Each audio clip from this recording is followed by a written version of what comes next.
Greetings and welcome to the 31st episode of Oblivion House Mod Hunters, where we take a look at 3 house mods each month as we try and find your dream home in Cheydinhal. And as always, I'm your host, Dark Elf Guy, and today we're going to be taking a look at 3 very random mods that span really the gauntlet of the type of house mods that you can expect to find on the Nexus. And really none of these are what I would classify as normal homes. They're all rather unique, as you'll see in a bit. First and foremost, as always, you can find the download links down below. And with that out of the way, let's go ahead and get started with our popular house mod of the month, SpookyHouse Shadowvale Manor by EvenstarGW. And this is a rather unusual house mod to say the least. It's definitely a bit more than your typical home in Cheydinhal. But to start out with, this mod adds a fairly large estate to the Blackwoods along the Cheydinhal and Blackmarsh border, buried in the forests and the swamps, and sort of left in a bit of a ruinous state, obviously abandoned and supposedly haunted as well. There's actually a quest that will lead you here as soon as you start the game with this mod enabled. And a fair warning, the quest line here might actually take a little while. This isn't exactly a free home that you can just immediately move into. There's a bit of work involved, including finding the keys to the place. But before we get to all that, first we need to take a quick look at the map here. And you can see this home here near the border. Obviously it comes with a map marker, and it has a modest commute to Leewin. And heading inside, you'll find that this is a rather massive estate that has just been completely trashed. And more than that, it's something of a horror show, with blood, cobwebs, bones, corpses, and other various unsettling elements just scattered about. And not to mention, you're not alone in here. There's plenty of giant bats, zombies, and other nefarious undead creatures that you'll have to work your way through. And it should be noted that there's a lot of dungeon delving involved in this mod.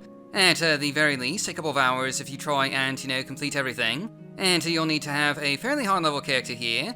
And the creatures and other undead elements in this house don't seem to be tied to, Oblivion to level this. So their difficulty isn't based on your character's level.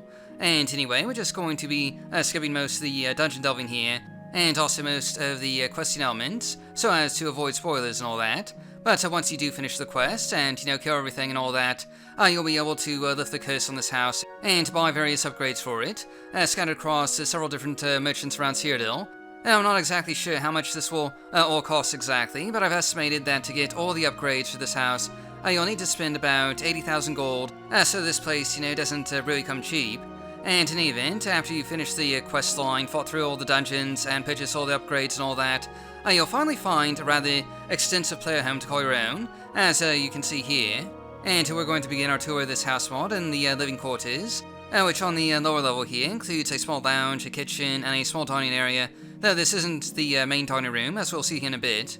And upstairs, you'll find a magic and alchemy lab, including scrolls of enchanting and spell making, as well as ingredient containers. And you also find the master bedroom up here as well.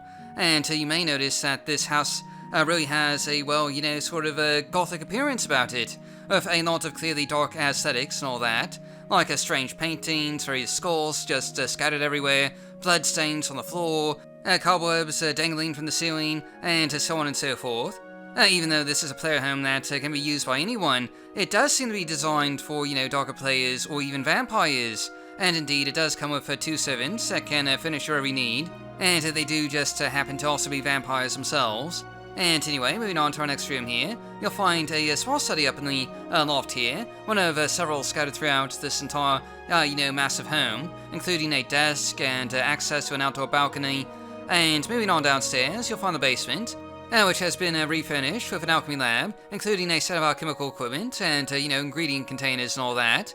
And we're sort of skipping over a lot of features here, but it should be mentioned that this home really has just a lot of bells and whistles, including summoning servants to serve dinner, light switches to turn the lights on and off, buttons for activating certain magical effects, and really just all sorts of things that we're just going to be skipping over here in order to, keep this showcase on the short side.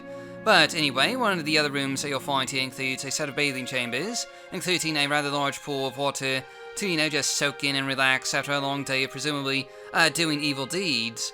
And there's even a rather large underground conservatory and library, with some scenic gardens and several shelves just lined with books. And one of the neat things here is that the candles here will just light up as you get close to a particular shelf, and to blow out again when you move away from them.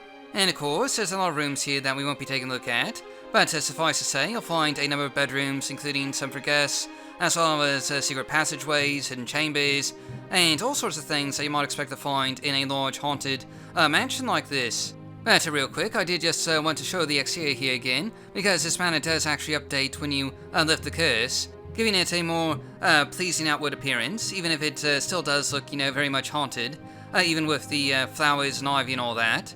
And anyway, all in all, this is a big house mod that takes a lot of work to obtain, with dungeon delving, quests, and spending more than a little bit of gold to get access to. And it's also certainly just a unique and scenic manor, with a ton of features that range from enchanting and spellmaking services, alchemy labs, ingredient containers, guest bedrooms, servants to do any number of tasks, and really just much more. If you're looking for a more, sort of evil-themed home that you have to earn, you should really check this one out.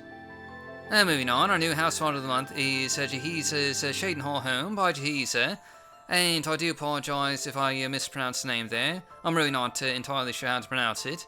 And as the name of this mod would imply, this adds a new player home to Cheydinhal, right next to the East Gate, and it manages to blend in fairly well with the rest of the city here, looking like a, natural addition, with the chapel and graveyard right next door.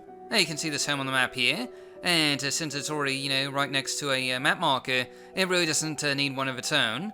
Fast traveling to the East Gate will land you in front of the house anyway. And going inside, you'll find that this home is a bit larger than the exterior would lead you to believe, with a large 3-story interior, including a fairly decent-sized lounge area to one side of the entry hall here, and a dining room with a set of bookshelves on the other side. And you'll note that these are fairly open-air rooms with lots of space to go around. And also, the colour scheme and interior texture work here is, well, perhaps a bit unique looking, unlike anything else in Cyrodiil anyway.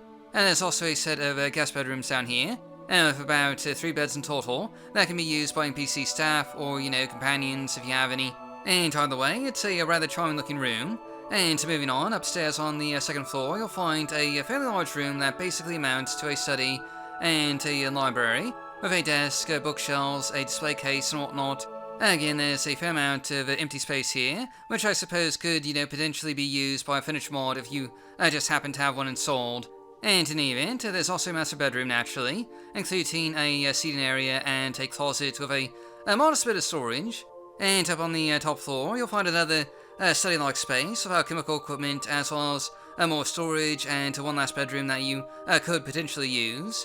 And overall, this is a fairly straightforward home, a bit unique in terms of decoration, but otherwise, fairly nice looking, with a few convenience features like alchemical equipment, a short commute, guest bedrooms, a fairly easy location to get to by fast travel, and if you're looking for a modest-sized and, a unique-looking house in Cheydinhal here, this might well be worth taking a look at.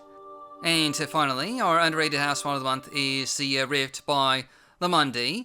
And this is actually a pocket dimensional home, so it doesn't actually have an exterior, or a map marker, or anything like that.